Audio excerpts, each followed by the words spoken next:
ಆನಂದ್ ಗುರೂಜಿ ಸಾಕಷ್ಟು ಭಕ್ತಾಭಿಮಾನಿಗಳನ್ನ ಇಟ್ಟುಕೊಂಡಿರುವ ಸರ್ವ ಧರ್ಮದ ಭಕ್ತರನ್ನ ಹೊಂದಿರುವ ಅತ್ಯಂತ ಖ್ಯಾತಿ ಪಡೆದಿರತಕ್ಕಂತಹ ಆನಂದ್ ಗುರೂಜಿ. ಗುರೂಜಿ ನಮಸ್ತೆ. ನಮಸ್ತೆ. ನಮಸ್ತೆ ರಾಯರೇ. ಗುರೂಜಿ, ಈ ಸಂದರ್ಭದಲ್ಲಿ ಸ್ವತಃ ದಿವ್ಯಾ ವಸಂತ ನಿನ್ನೆ ಅರ್ಥಾತ್ 1.5 ತಿಂಗಳ ಹಿಂದೆ ಚಿಕ್ಕಜಾಲ ಪೊಲೀಸ್ ಸ್ಟೇಷನ್ ನಲ್ಲಿ ಒಂದು ಕೇಸ್ ದಾಖಲಾಗುತ್ತೆ. ಆ ಕೇಸಿನ ಆಧಾರದಲ್ಲಿ A2 ಆರೋಪಿಯಾಗಿರ್ತಕ್ಕಂತಹ ನೀವು ಆರೋಪಿಸುವಂತೆ ದಿವ್ಯಾ ವಸಂತಿಯು ಕೂಡ ನಮ್ಮಲ್ಲಿದ್ದಾರೆ, ಅಂದ್ರೆ ನಮ್ಮ ಲೈವ್ ನಲ್ಲೇ ಇದ್ದಾರೆ. ದಿವ್ಯಾ ವಸಂತೆ ನಿನ್ನೆ ಬಹಿರಂಗವಾದಂತ ಒಂದು ಸವಾಲನ್ನ ಹಾಕ್ತಾರೆ. ನನಗೆ ವೈಯಕ್ತಿಕವಾಗಿ ಆನಂದ್ ಗುರೂಜಿಯ ಮೇಲೆ ದ್ವೇಷ ಇಲ್ಲ, ನನಗೆ ವೈಯಕ್ತಿಕವಾಗಿ ಆನಂದ್ ಗುರೂಜಿ ನನಗೆ ಪರಿಚಯವೂ ಇಲ್ಲ, ನಾನು ಯಾವತ್ತೂ ಯಾವ ಗಳಿಗೆಯಲ್ಲೂ ಅವ್ರ ಜೊತೆ ಫೋನ್ ನಲ್ಲಿ ಮಾತನಾಡಿಲ್ಲ. ಹಾಗಿದ್ರೂ ಕೂಡ ಅವರು ಸುಖಾಸುಮ್ಮನೆ ನನ್ನ ಮೇಲೆ ಆರೋಪಗಳನ್ನ ಮಾಡ್ತಾ ಇದ್ದಾರೆ ಎನ್ನುವಂತಹದ್ದು ಆ ಹೆಣ್ಣು ಮಗಳ ಒಂದು ನೋವು ಅಥವಾ ಸಂಕಟಮಯ ಮಾತು. ಏನು ಹೇಳ್ತೀರಾ ಈ ಬಗ್ಗೆ? ಬಹಳ ತೂಕವಾದ ಮಾತು. ಮತ್ತೆ ಹೆಣ್ಣು ಮಗಳ ಬಗ್ಗೆ ನೀವಿಟ್ಟಂತ ಒಂದು ಅಭಿಪ್ರಾಯನೂ ಬಹಳ ಒಳ್ಳೇದೇನೆ. ಅದೇ ಆನಂದ್ ಗುರುಜಿಗೂ ಹೆಂಡತಿ ಮಕ್ಳು ಇರ್ತಾರೆ ಅಂತಕ್ಕಂಥದ್ದನ್ನು ತಾವು ಯೋಚನೆ ಮಾಡಬೇಕು, ತಾವು ವಾಸ್ತವದಲ್ಲಿ ಕೂತ್ಕೊಂಡು. ಅದನ್ನೇ ಆರಂಭದಲ್ಲೇ ನಾನು ಹೇಳಿದೆ, ಎತ್ರ ನಾರ್ಯಸ್ತು ಪೂಜಂತೆ ರಮಂತೆ ತತ್ರ ದೇವತಾ ಅಂತ. ಅದಕ್ಕೇನೆ ಆನಂದ್ ಗುರುಜಿ ಅವರು ಮಾತ್ರ ದೂಷಣೆ ಮಾಡಿದ್ರು ಅಂತ ಹೇಳ್ತಿದ್ರಿ. ಆನಂದ್ ಗುರುಜಿಗೆ ಹೆಂಡತಿ ಮಕ್ಳು ಇರ್ತಾರೆ, ಅವ್ರು ನೋವು ಪಡ್ತಾ ಇರೋದಿಲ್ಲ. ಆನಂದ್ ಗುರುಜಿಗೆ ಜೈಲೂಟ ಫಿಕ್ಸ್ ಅಂತ ಈ ಯಾವ ದರಿದ್ರ ಬಾಯಿನಲ್ಲಿ ಮಾತಾಡೋದು ಇವಳು ಮಾತಾಡ್ಬೋದ? ಈಗ ಇವಾಗ ನಮಗೆ ಏನ್ ಸುದ್ದಿಯನ್ನ ಕೊಟ್ಟಿರ್ತಾರೆ. ಇವಾಗ ಸಾಹಿಲ್ ಅವ್ರು ಇದಾರಲ್ವಾ, ಅವರು ಆಂಕರ್, ಅವ್ರಿಗೆ ಏನ್ ಕಂಟೆಂಟ್ ಅನ್ನ ಮಧ್ಯಪ್ರವೇಶ ಸರಿಯಲ್ಲ. ಒಂದ್ ನಿಮಿಷ ದಿವ್ಯಾ ವಸಂತ. ಗುರೂಜಿ, ಈಗ ದಿವ್ಯಾ ವಸಂತ ಏನ್ ಕೇಳ್ತೀರಾ? ಈಗ ಗುರೂಜಿ ಫೋನ್ ನಲ್ಲೇ ಇದ್ದಾರೆ, ಏನ್ ಕೇಳ್ತೀರಿ ಗುರೂಜಿ? ಈಗ ನಾನ್ ನಿಮ್ಮ ಹತ್ರ ದುಡ್ಡಿಗೆ ಡಿಮ್ಯಾಂಡ್ ಮಾಡಿದ್ನ, ಕ್ಲಾರಿಫಿಕೇಶನ್ ಕೊಡಿ ಗುರೂಜಿ. ಮಾಡಿದ್ರಲ್ಲ, ಅದ್ ಹೆಂಗ್ ಮಾಡಿದ್ರಿ ಇವರು? ಕೂತ್ಕೊಂಡು ಮಾತಾಡ್ತಾ ಇದಾರಲ್ಲ ನೋಡಿ. ನೀವು ಫ್ರೀಡಮ್ ಟಿವಿಯಿಂದ ನಮ್ಮನ್ನ ಮಾತಾಡ್ಸಿದ್ದು ಬಹಳ ಸಂತೋಷ. ನಿಮ್ಮ ಚಾನಲ್ಗೆ ನಿಮಗೆ ನಾವು ಗೌರವಿಸ್ತೀವಿ.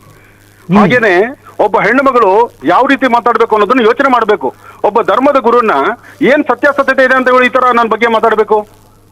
ದಿವ್ಯಾ, ಗುರೂಜಿ ಅವರಿಗೆ ಜೈಲೂಟ ಫಿಕ್ಸ್ ಮಾತಾಡೋದಾ? ಒಂದ್ ನಿಮಿಷ Guruji, I am sorry. Divya, ಒಂದು ಗುರೂಜಿಗೆ ಒಂದು ಧರ್ಮದ ಧಾರ್ಮಿಕ ಗುರುಗಳ ಹೆಸರಿನಲ್ಲಿ ಒಂದು ಏನು ಬರಹವನ್ನ ನ್ಯಾಯಾಧೀಶರು ಆರ್ಡರ್ ಬರ್ಕೊಟ್ಟಿದ್ದಾರಾ? ಗುರೂಜಿಗೆ ಜೈಲು ಫಿಕ್ಸ್ ಅಂತ ಹೇಳಿ ಒಂದು ಬರಹದ ಮುಖಾಂತರವಾಗಿ ಸುದ್ದಿ ಪ್ರಸಾರ ಮಾಡ್ತೀವಿ, ಅದು ಎಷ್ಟು ಸರಿ ಅಂತ ಹೇಳಿ ಗುರೂಜಿ ಕೇಳ್ತಿದ್ದಾರೆ. ಈಗ ನನಗೆ ಏನ್ ಸುದ್ದಿಯನ್ನ ಕೊಟ್ಟಿದ್ರು, ನನಗೆ ಏನ್ ಸ್ಕ್ರಿಪ್ಟ್ ಅನ್ನ ಕೊಡಿ, ನಾನು ಅದನ್ನ ಆಂಕರಿಂಗ್ ಮಾಡಿದೀನಿ. ಅಥವಾ ನಾನು ಪರ್ಸನಲ್ ಆಗಿ ನಾನು ಕುತ್ಕೊಂಡು ಸ್ಕ್ರಿಪ್ಟ್ ಬರ್ದಿಲ್ಲ, ನಾನು ಪರ್ಸನಲ್ ಆಗಿ ಆನಂದ್ ಗುರೂಜಿ ಅವ್ರನ್ನ ಟಾರ್ಗೆಟ್ ಮಾಡಿಲ್ಲ.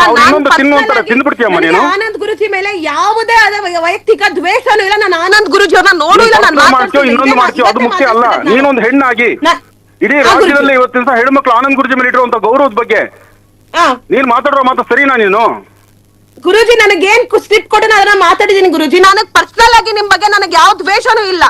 ನನಗೆ ಏನ್ ಕೊಟ್ಟಿರೋ ಅದನ್ನ ಮಾತಾಡಿದೀನಿ. ನಾನ್ ಮಾತಾಡಿದ ಬಗ್ಗೆ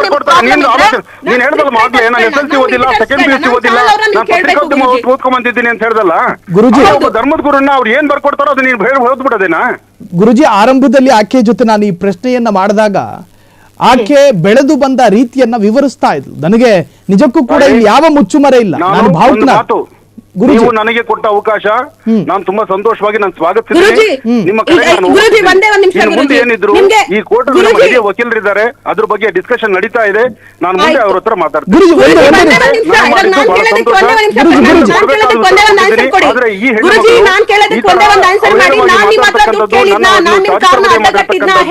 ನನ್ನ ಇಡೀ ಕುಟುಂಬ, ನನ್ನ ಹೆಂಡತಿ ಮಕ್ಕಳು ಮನಸ್ಸು ನೋವು ಪಟ್ಟಿರೋದು ಬರೀ ನನ್ನಷ್ಟೇ ಅಲ್ಲ, ನನ್ನ ಭಕ್ತಗಣ ನೋವು ಪಟ್ಟಿದೆ. ಅದಕ್ಕಾಗಿ ನಾನು ನೋವನ್ನ ನಾನು ಎಲ್ಲಿ ಹೇಳಬೇಕು, ಯಾವ ರೀತಿ ಹೇಳ್ಕೋಬೇಕು ನಾನು ಹೇಳ್ಕೊತಾ ಇದ್ದೀನಿ. ನಿಮ್ಗೆ ಕರೆ ಮಾಡಿದ್ದಕ್ಕಾಗಿ ನಿಮ್ಗೂ ಒಳ್ಳೇದಾಗ್ಲಿ. ಇಲ್ಲ ಗುರೂಜಿ, ಅತ್ಯಂತ ಹೆಣ್ಮಕ್ಳು ನೀವು ಸ್ವಲ್ಪ ಬುದ್ಧಿ ಹೇಳಿ, ಅಷ್ಟು ಮಾಡಿದ್ರೆ ಸಾಕು. ಗುರುಜಿ ನಿಮ್ಮ ಸ್ಪಷ್ಟವಾದ ನಿಲುವುಗಳು ನಮಗೆ ಬೇಕು. ಹಾಗಾಗಿ ಬುದ್ಧಿ ಹೇಳಿ ನಾವು ಕೇಳ್ತೀವಿ.